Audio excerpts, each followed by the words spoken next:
estás en casa, estás en comunidad y estamos arando lentamente por el libro de Gálatas para matar las vacas sagradas de la religión antes que la religión nos mate a nosotros y nos quite el gozo, la paz y todo. Y no estamos con prisa. Cuando era un cristiano joven de 23, 24 años, yo escuchaba un programa en el radio por J.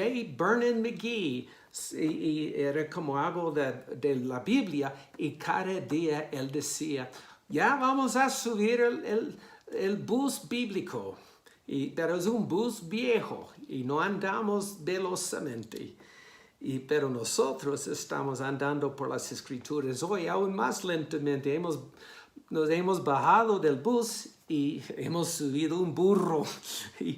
Y antes de un chiste, déme contarles una historia chistosa que sucedió hace años en California, en las montañas de Palos Verdes. Había un joven fotógrafo quien trabajaba por un noticiero y su jefe le dice, hey joven, rápido, agarra tu cámara y corre, toma un taxi al aeropuerto, hay un avión, una avioneta esperándole ahí para llevarle porque hay un incendio en el bosque y quiero que tomes buenas fotos de este incendio. Entonces el joven saliendo, corriendo, llegó al aeropuerto y claro que sí, había un avión y él subió y le dice al piloto, ahora sube, despégate. Entonces él comenzó a despegarse, pero le pareció al piloto un poquito nervioso y cuando el joven dijo, ahora vamos para el incendio. Y el piloto le pregunta, perdón señor, ¿quién es usted? Yo soy el fotógrafo de la prensa. Y el piloto le pregunta, entonces, ¿usted no es mi instructor? Bueno, llegaron bien. Pero ahora en Gálatas estamos pasando porque la religión es como un reemplazo del diablo para la relación real con Dios. ¿Y por qué yo estaba pensando es tan fácil caernos en la trampa de la religión? Hemos establecido en este estudio, número 1 es por la presión y el temor del hombre. Y la gente con aún buenas intenciones quiere imponer sobre nosotros yugos de reglas del hombre que no son de Jesús. O puede ser algo que Dios le había hablado a ellos y ellos creen que es para todos, pero solo es para ellos. Digamos, si el Señor me guía, hey, yo debo ayunar hoy, es una instrucción de Jesús para mí hoy. No es para imponer sobre todos. No voy a llamar, hey, Dios me dice que tú tienes que ayunar hoy. Este no es la libertad que tenemos en Cristo. Entonces, número 1 es el temor y la presión del hombre. Número 2 es el orgullo. Porque nosotros queremos tener el crédito de haber ganado la santidad o la salvación. Pero Dios tiene la respuesta para el pecado, la sangre, pero la única cosa para hacer con el orgullo es matarlo. He dicho muchas veces, Dios no quiere dañar tu orgullo, solo matarlo. Y también hay otra razón que yo estaba pensando, es que queremos como controlar la relación. No queremos que Dios controle la relación. Y por esto la religión es una forma de controlar a Dios. Había una mujer quien tenía un esposo malo, cruel. Cada día antes que este hombre, que era violento también y lleno de amenazas, antes de salir a trabajar, él escribió una lista de quehaceres que ella tenía que cumplir o habría consecuencias. Y cada día bajo temblor y temor, ella estaba haciendo todo el aseo en la casa, cocinando y todo. Pero un día el hombre murió. Aleluya. Y ella se atrevió a enamorar de otro hombre. Pero esta vez era como un príncipe, con un buen hombre, quien le amaba, quien le trataba como una princesa. Y él nunca hacía una lista de quehaceres. La única cosa que él hacía antes de salir a trabajar era bendecirle, abrazarla y besarla. Y un día, meses después, ella estaba haciendo el aseo, estaba arreglando el sofá y encontró una de las listas de su esposo anterior. Y ella comenzó a ver toda la lista que había y se dio cuenta que ella estaba cumpliendo todo, pero no por temor, sino por amor, y se puso a llorar. ¿Sabes? Yo creo que hay cristianos que todavía están pegados a la ley porque tienen miedo de enamorarse de Dios. Porque cuando comenzamos a caer enamorados de Dios, ya no tenemos control. Y la vida comienza a fluir. Déjenme mostrarles algo antes de seguir en Gálatas 3. ¿Recuerdas la última vez vimos que Pablo hace la pregunta: si ustedes han comenzado en el Espíritu por fe, ¿ahora vas a terminar por las obras, por la ley? Y yo estaba leyendo por Filipenses. Y déjame leerles versículo 6 de capítulo 1:6. No tienes que ir, déjame solamente leerlo. Filipenses 1:6. Pablo dice: estoy persuadido. Si algo que me convence es esto: que el que comenzó en vosotros la buena obra, Dios, quien comenzó en ti la buena obra, ¿qué dice? ¿Tú mismo tienes que perfeccionarla? No, dice que Él mismo la perfeccionará hasta el día de Jesucristo. ¡Boom! Tenemos que abrir los ojos y ver la revelación de la fe. Ahora, Gálatas capítulo 3, versículo 6.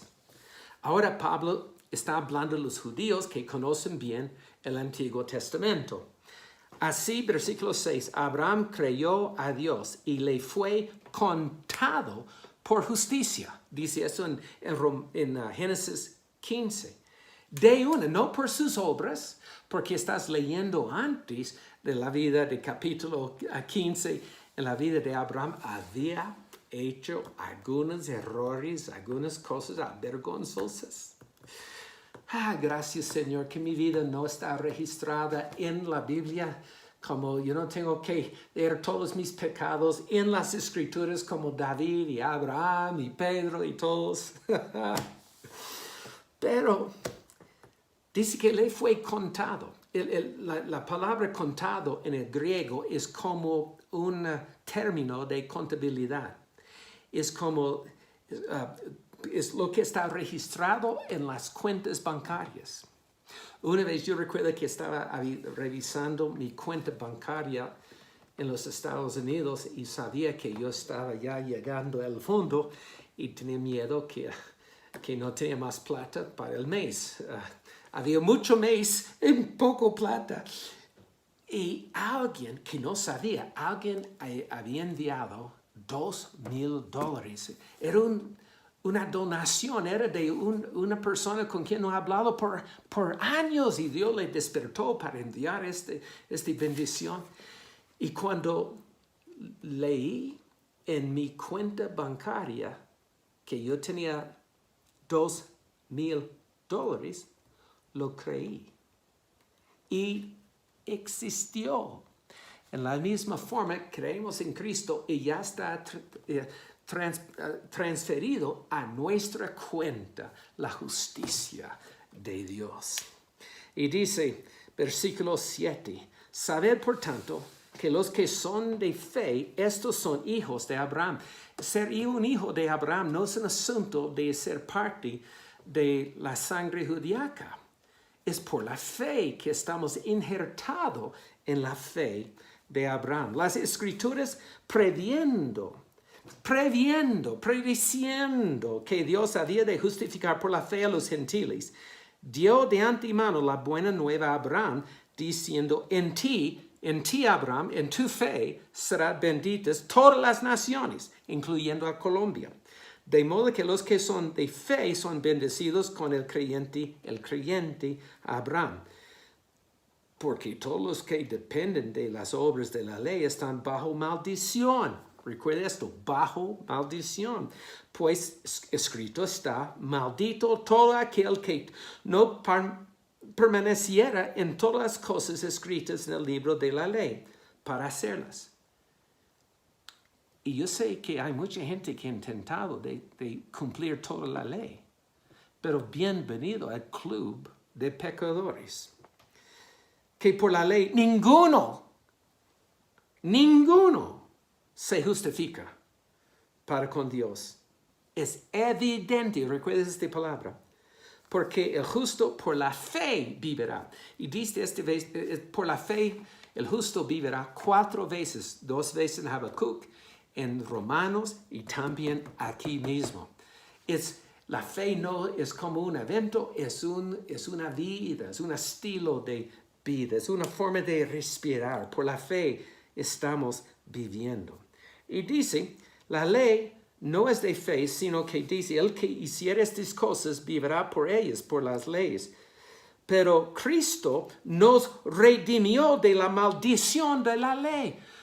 ¡Qué alivio! Vamos a seguir eso. Hecho por nosotros maldición. ¿Qué? Jesús fue hecho maldición porque está escrito en Deuteronomio 21, 23. Maldito todo que es colgado en un madero. Cuando Jesús fue crucificado, los fariseos y los escribas miraron a Jesús recordando Deuteronomio 21 y decían, mira, él es maldecido. Y Pablo dice, claro que sí, pero se hizo maldición por nosotros. Para que, mira esto, terminamos aquí, versículo 14. Para que en Cristo Jesús la bendición de Abraham, y dice en Génesis 24:1, Dios le bendijo a Abraham en todo, la bendición en toda la vida, la vida eterna. La bendición de Abraham alcanzase a los gentiles a fin de que por la fe recibiésemos la promesa del Espíritu. Déjame mostrarles lo que está diciendo. Es como había una maldición que comenzó con la rebelión y la traición de Adán. Era como un río sucio de maldición. Y aun tratando de obedecer la fe, la ley nos mostró que es evidente que no podemos cumplirla. Pero en la cruz, este río de maldición llegó hasta la cruz y Jesús absorbió todo el río contaminado y sucio. Y cuando Jesús resucitó, desató un río limpio y puro. Había una profecía en Josué, capítulo 3, versículo 16, 3:16 de Josué.